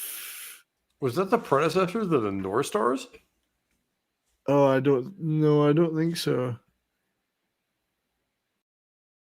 So the only ones, the Oilers are the only ones that are still in existence as they were, I think. Yeah. Yeah, looks all. Yeah. Yeah, I'm just trying That's to still their logo pretty much to this day. I'm just trying to figure out who this team is. It looks like it says New York, but I can't. Well, there's it's New very York Gold. blurry. There's New York Golden Blades as well. That's that one down here. So there's two New York teams at least. There's a Toronto team, the Toros. Yeah, My God. I don't mind that Bull one. with boobs, which Yeah. represents Toronto more than anyone ever expected. There was another Ottawa That's where the team bull's on milk here. comes from. Apparently there was an Ottawa Civics, but I don't know which one it is on here. Maybe the Maybe it's bee-looking The C. Rangers, I'm assuming, are Indiana for Indianapolis. Oh, Jesus, I know. Okay, I don't know. I still don't know who this one is. This one here You have next. pathetic 70s Winnipeg Jets. Yeah. You've got the Shark, which is the Los Angeles Sharks. You got the. Trying to look these up. Although this has to be very early on in their lives, because pretty much from like their second season on, they were called the Hartford Whalers. Yes. Instead of the New England. Yeah. Yeah. Oh, you know what that one is? The Eagle is the Miami Screaming Eagles. Oh, Jesus. And they were given a franchise, but they didn't. It never happened. They never happened, and it went to Philadelphia, and they became the Blazers.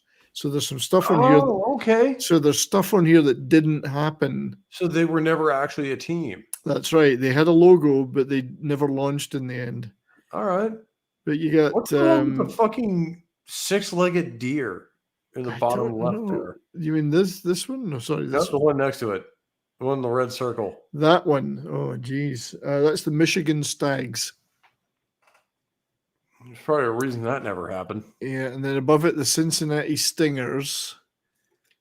These are really neat.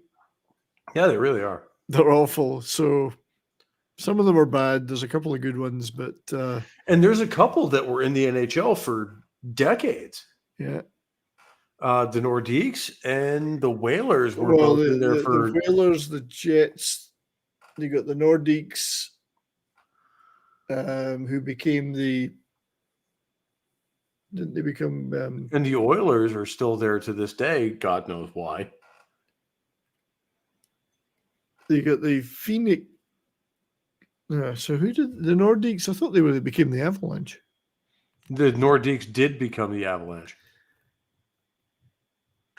Yep. And Whalers, the Whalers became the Carolina Hurricanes. Yeah, and the Jets became Phoenix, didn't they? Yes, they did. That's an interesting history. Yeah.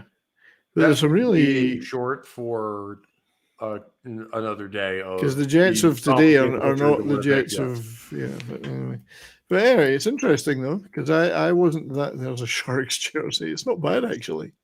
And if they're showing teams from that era, why the hell are the North Stars not in there? Were they a WHA team? Were they? They were an NHL team. WHA, well, this wasn't NHL. This was this WHL. isn't NHL. This is WHA. Yeah, sorry. Yeah. So I don't think they were. They were an NHL team. Interesting though. Good stuff. Although I am still looking at buying a personalized North Stars jersey.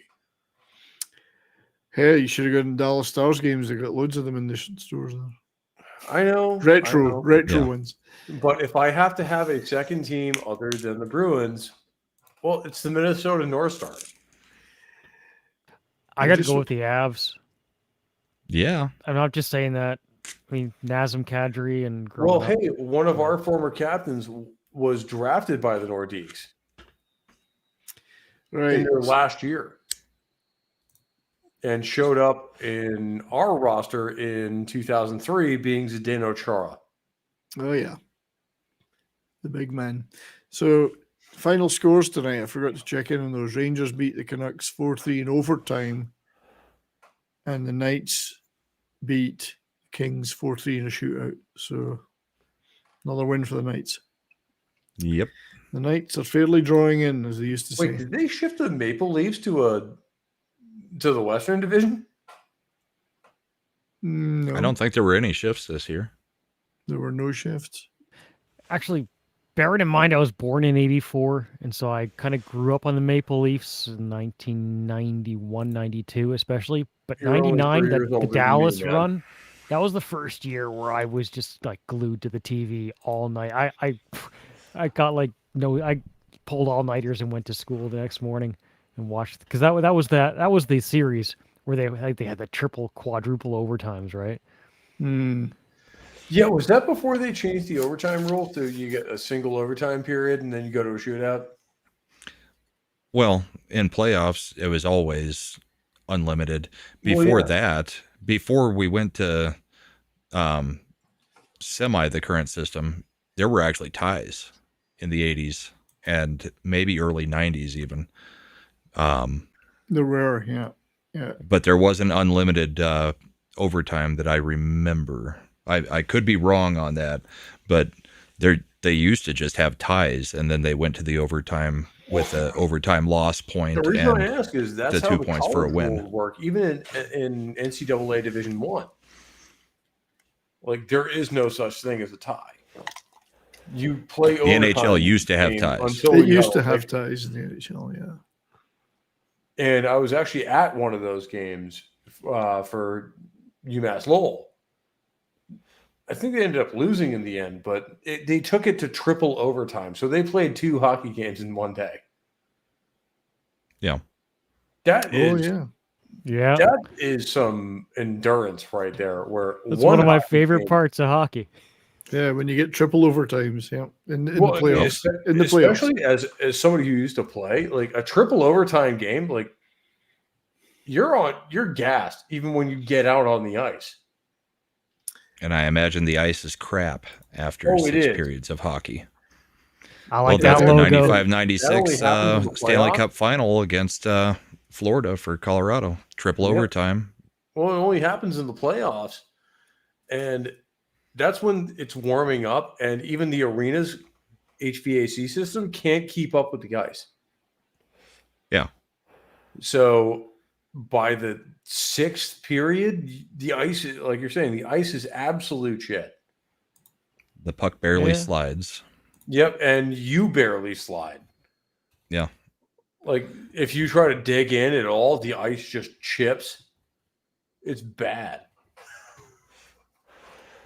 So it's basically like you're battling. Like, you've gone past finesse, and you're at the point where of two dudes just punching each other in the face until one of them falls down. Yep.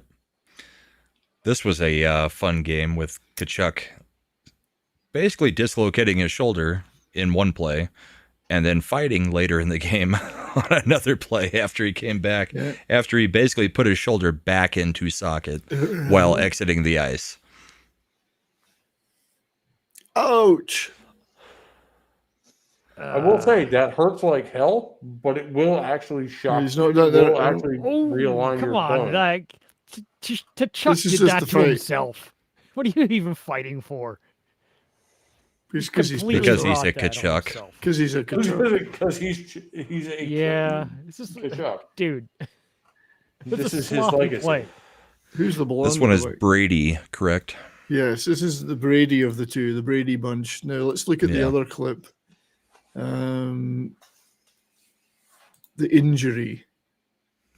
Because that was the fight. Which it's very hard to see the injury, but yeah, his shoulder dislocates. His right shoulder, and you see him pop it back up. See that again?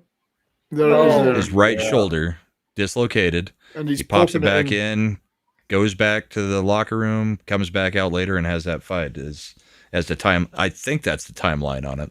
I wouldn't mind seeing like a freeze frame of that, but it almost looks like he shoved the wrong way. I did it in reverse. I played the fight after the. He didn't even make contact with the shoulder. He just kind of like he must have just done something really weird. It's just a freak thing. It doesn't take a lot to dislocate a shoulder. I know this, but there wasn't much there. It's a pity he didn't dislocate. Maybe like that push against it, like it looks like he missed the push. Raised up his arm and dislocated his shoulder. The semi-cross check may have been too much shock with the stick, and his shoulder popped out because he tried to do it, but didn't get it clean. Yeah, because he didn't even really make contact. Maybe he just overextended on the reach. I don't understand how he injured himself on that. That's my guess. Because I'm looking at that, there was not a huge amount of actual contact. Like maybe he just tried to make contact. Like when you push your arm out as far as you can at momentum. I'm in my going into my late 30s, and my joints are better than that if that's how that works. And I used to play hockey. Well, once a shoulder starts dislocating, it'll keep dislocating until you have it, you're not wrong surgically repaired. It doesn't take a lot. Like I dislocated my shoulder in 8th grade. I've never had it repaired, but my shoulder, I can literally pop it out anytime I want. So it does not take a lot of pressure to pop out a shoulder. Once to get out of a hold in hand training, and it hurt so bad I never even tried again. I had to have a corpsman reset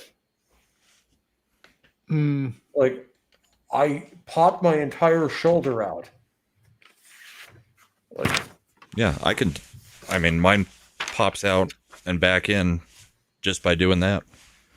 I can't like bench press or anything because my shoulder slides. One at a time, guys. Sorry, let Brahma finish.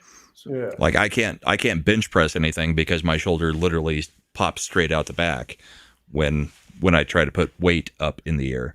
So, I mean, it doesn't take much after you've had an initial 1 or 2 dislocations like that.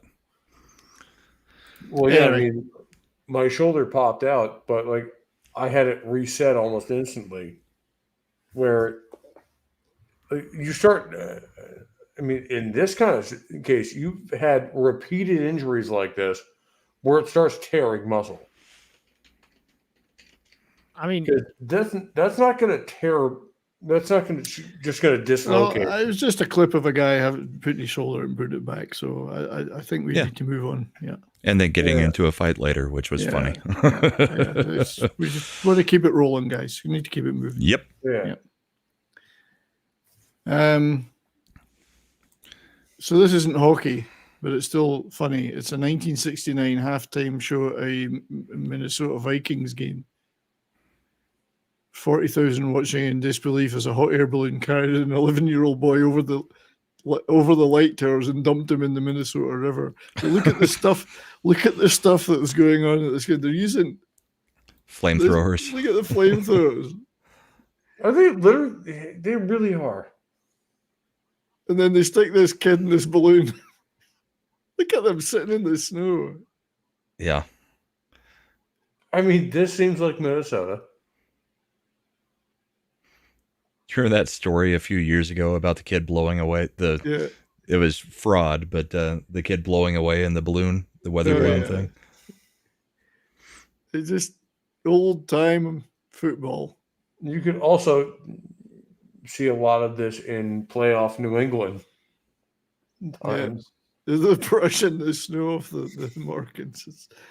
It's quaint, but the poor kid. I mean, they didn't show him getting dumped in the river. It's also a flamethrower. They didn't show him getting dumped in the river, but it's halftime entertainment. But the flamethrower.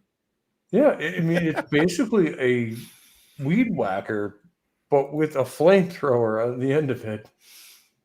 Yeah, it's what it looks like. It's pointing down like a flamethrower pointing. The entire point of it. I just thought it was hilarious. Anyway, so the things you do to clear snow off the fields. Because we don't cancel football. Well, I mean, it's a winter sport, so just an outdoor winter sport. So this is funny. So Forsberg, just set the scene here.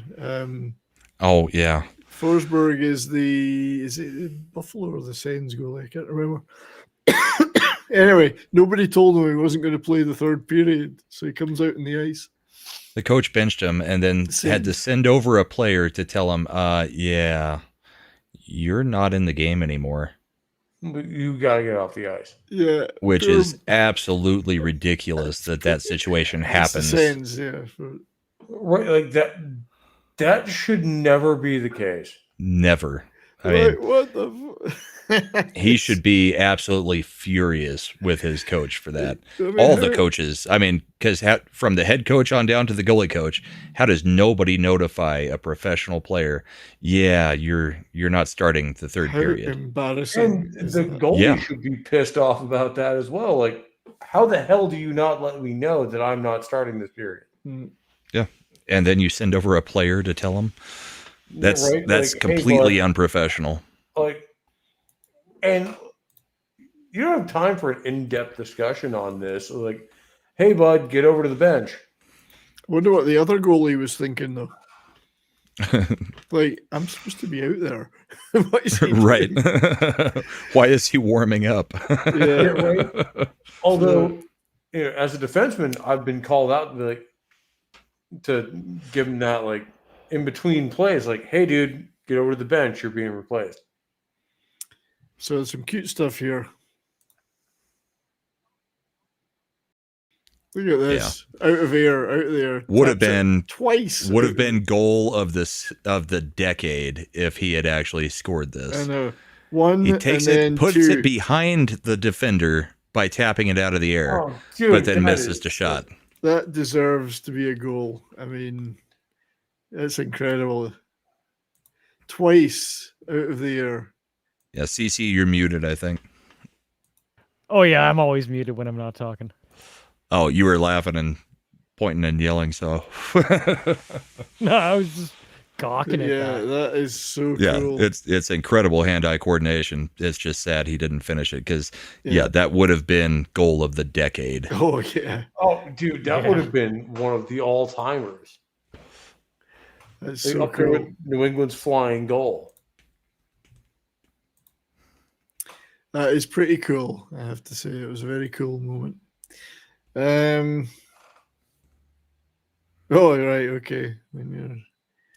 Which one are we going to next? I can do the setup if you tell me which we'll one we're going I to. think we'll do the when you're high in public and just trying to act normal. Right. And I remember I saw this when it happened. I was watching this Tortorella, right? Tortorella, who I absolutely love. So pay attention over his shoulder. Yeah. He's trying not to pay attention to it. Oh, no. You guys got a ventriloquist dummy screaming at Torts through the glass. He's smiling. Look at him laughing. Yeah. I don't know which is more distracting, that chicken Dallas that occasionally shows up behind the bench or something like that. Yeah. I think it's got to be the chicken Dallas, but this is a close second. Yeah. Yes, it is. I mean, it's pretty clever going to a game with a ventriloquist dummy. How do you get that through security? Well, it's just a dummy, isn't it? I mean, you don't have to pay for an extra ticket. So I guess. That's funny. I like that one. And I can barely get a lighter into the arena. I think exactly. I think the chat liked that one too. That was a good. I love that the spitting chicklets when you're high in public and just trying to ignore. Right. Yeah, at some point we've got to find some old video of the chicken Dallas because she is just outstanding. Wow. She knows damn well what she's doing. But the funny thing was when it was Montgomery was the coach, it was almost like the triple-breasted woman in Total Recall. 3 boobs. Right. Yeah. What have we got? She's an influencer of some kind that's just trying to get attention. She does have a OnlyFans. I don't know. No, I'm not saying OnlyFans. It's something. She's got some Instagram thing going on, I think. Definitely. Okay, let's try this nasty goal from the Golden Knights, Paul Cotter. I'll get it set up. Just give me a second. Which that's who I picked up today. That's got all the hits. Yeah. But yeah, this goal was beautiful. I mean, he looked fantastic on this, and he's just trying to survive staying in the top 6 on this team. Look at that. Oh, he dangled the fucking defense. Yes, he dangled the hell out of him. That's almost better than the ankle breakers. That is sweet. Dude, that's just a solid breakaway goal. But yeah, look what he does here. Though. Dude, he just made that defenseman look stupid. He did. I mean, he was open to be hit, but he couldn't be hit. Yeah, that was a sweet goal. And also, I mean, the man. I've been in the other dude's shoes and stepped up to hit him, and he just stepped around me. Yeah, that was a nasty goal. So that's one of those you just have to tip your hat. Go, hey, good fucking play, man. That, along with the amount of hits he's putting up on the board, is the reason that I picked him up in the fantasy league, because I've got plenty of scoring right now and need some more hits. And if he's going to lay out 31 hits in 6 or 7 games and pull some goals like that out every now and then, fine by me. I mean, maybe I'm getting overly technical, but the angle at which he dangled, moving like and it's the angle that counts. The angle of the dangle. The angle of the dangle is equal to the cubic of the pubic. That's right. Like his body was going away from the net, and then he was able to pull himself back in. If you get what I'm saying. It's great to see skill and fun stuff like that, because with the guy who's fighting for his job on the second line, the second line center. Like you say, that is a dude who is a technical player fighting for his job. So this one is going to appeal to Boston fans. And everybody else is still going to think he's a dick. Sorry, this is Ratty versus Bedard. Oh, no. Oh, Bedard. Right, here we go. I cannot tell you how upset I am that Marchand got the C. So this is showing that Bedard's maybe not all that tough. Well, this happened multiple times during the game. Yeah. And it's not like he's putting any effort in. No, every time Bedard tried to end a shift. And can we talk about the fact that his stick was right up at face level? Up in the air, Yeah, there it was, right up there. Yeah, but yeah, I'm not a Bedard fan. And then he but- wants to get mad about the fact that Marchand responded well and just stapled him in. Yeah, he did this every time Bedard tried to get off the ice. and I he mean, it did was it- 3 or 4 times during the game. It wasn't just this isolated incident. Yeah, but when you Marchand get a would guy not let stick him up get in to your his face, bench. You don't I love forget that it. stuff. it was so It's my easy favorite. for Ratty there to do that. You know, it didn't look Yeah. like he was I mean, putting any effort granted, in. Marchand is a very, very small dude. Oh, yeah. So, But- the chance for somebody to even accidentally get a stick up in his face is Yeah. not small. Well, maybe it's- Bedard should have licked him. It's a should classic. have licked him. Yeah. It's a veteran move. And He's not breaking the all of rules these 'cause he's things just you guys standing are there. bringing up is why I did not agree with him getting the C. Bedard's got a long way to go. Is the point? Nothing Yeah. to do with Marchand there. It's all about Bedard. Unless you're ESPN and then you think Bedard's already the biggest superstar on the planet. Yeah. So a couple more, guys. I'm going to try and get these in before midnight because I got to go to bed. Yeah, we got to wrap this up. Hang on while I just tee this one up. This is Sorokin. This is a bit of a beauty save here. So hey, Lisa, how are you? Good to see you. Yeah, howdy, Lisa. Let's get this on the screen. There we go. So check this save out.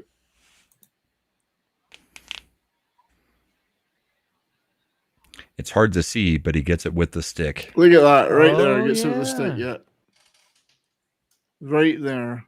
Just waving that crap around, manages to pop it out. Because that looks goal bound.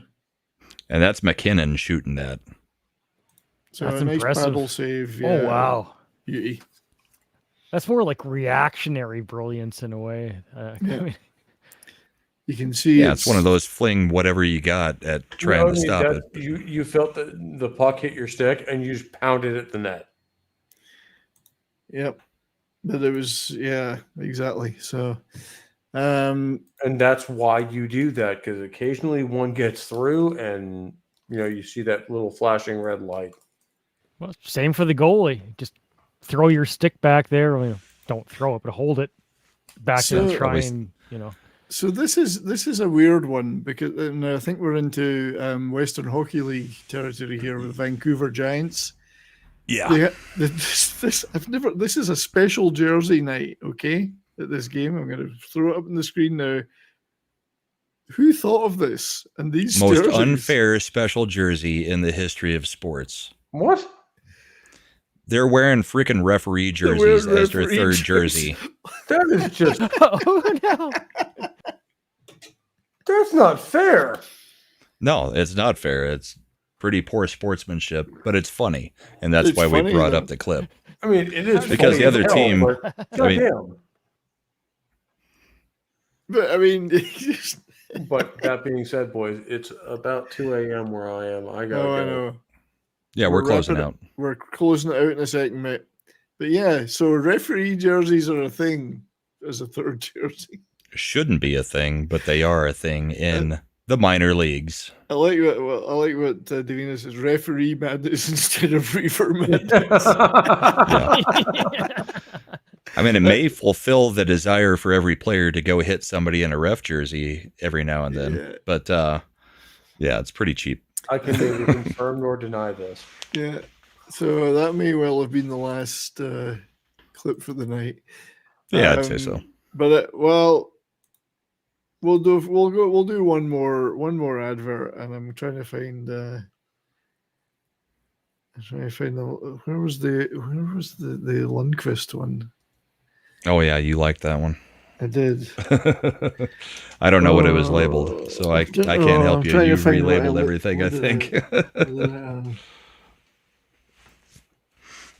Oh yeah, I can't find it.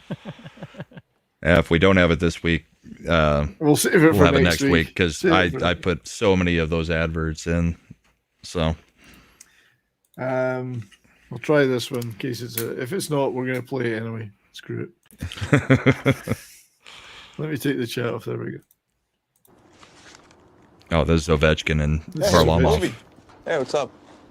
What are you doing in the dark, man? Nothing, just the late night filings. Really? Late night filing? What are you, a Russian spy or something? Yeah, right. He's All right, good at catch you these. later. The Mexican is good at these. Пронесло.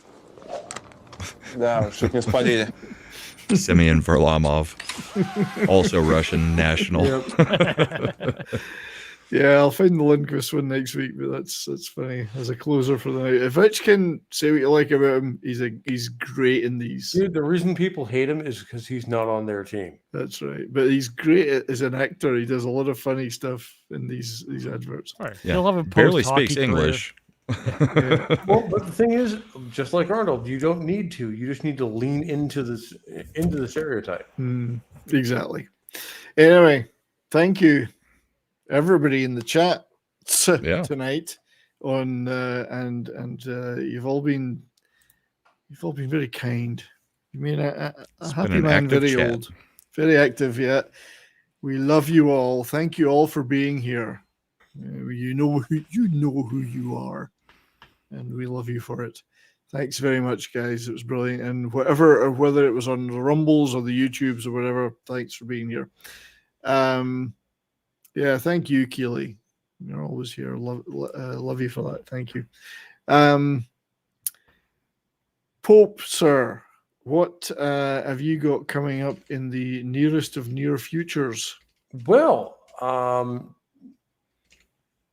depending on what time zone you're in, either tomorrow afternoon or later today, we are talking about Diamond Head.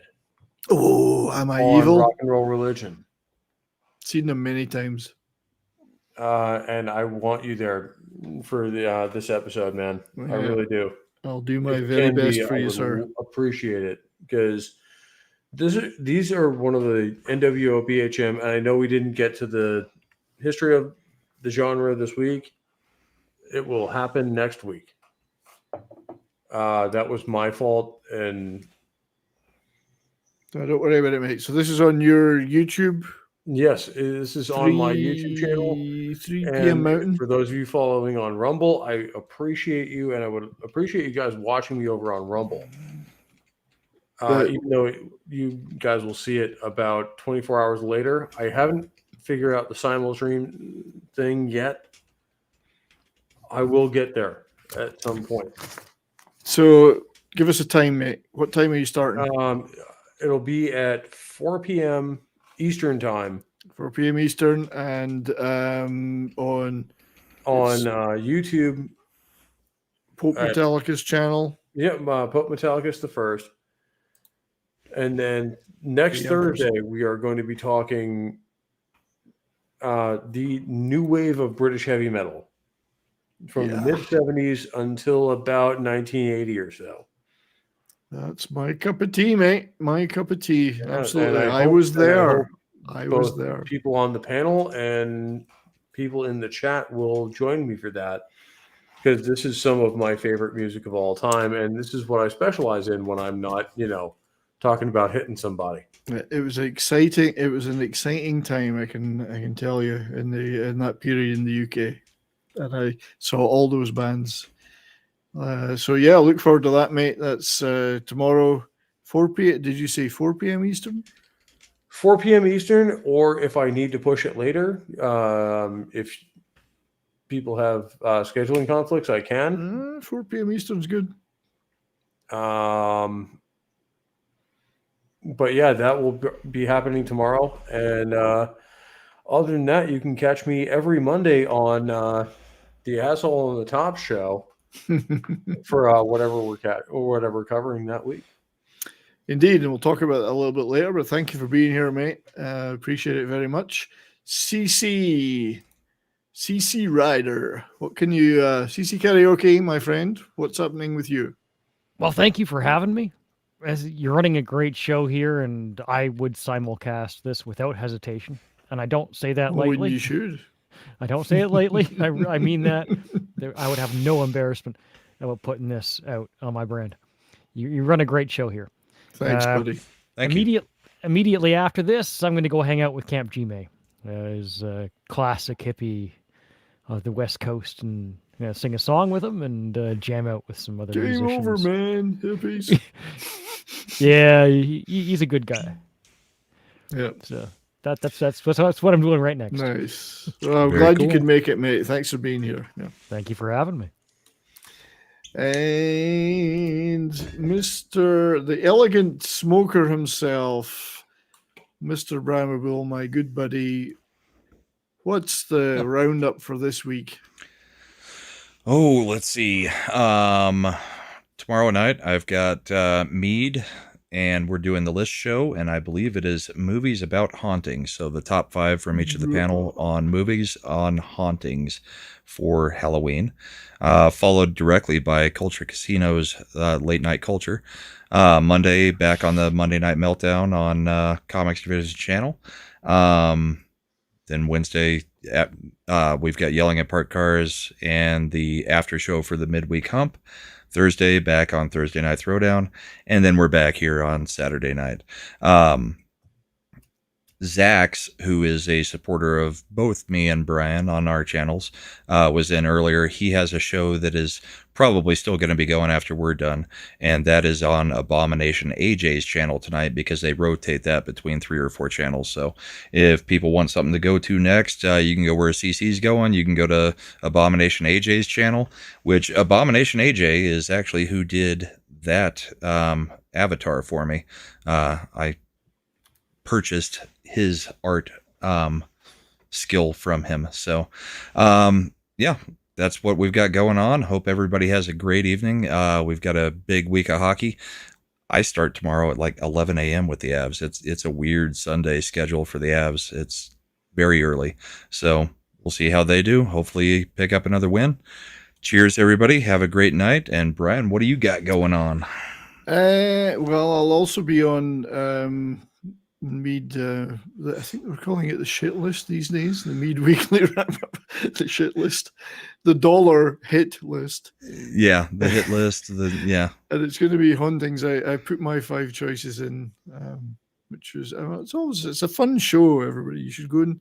Midnight's Edge After Dark. I think do we kick off about 7 p.m. Mountain? 7 p.m. Mountain, I believe, yeah. Mountain, yeah. And then Culture After Dark after that. Monday on my channel, I will be doing an edition of Cult Comedy Crew at 3 p.m. Mountain Time. And we're going to be talking about the Ruttles, the Prefab 4, legends in their own lunchtime, and the history of that particular comedic music act, right from its early origins. It's Python meets Saturday Night Live meets the Beatles. So love the Ruttles, second most famous parody band ever next to Spinal Tap. So that will be Monday's show, and there'll be a bunch of other stuff through the week, and then back here next Saturday night. So thanks to everybody who supports us. We appreciate it very, very much. We're having a lot of fun with the show here. Long season to go, so lots more fun to have. And we'll be back here again next Saturday night. So till then, farewell. May all your hits be clean.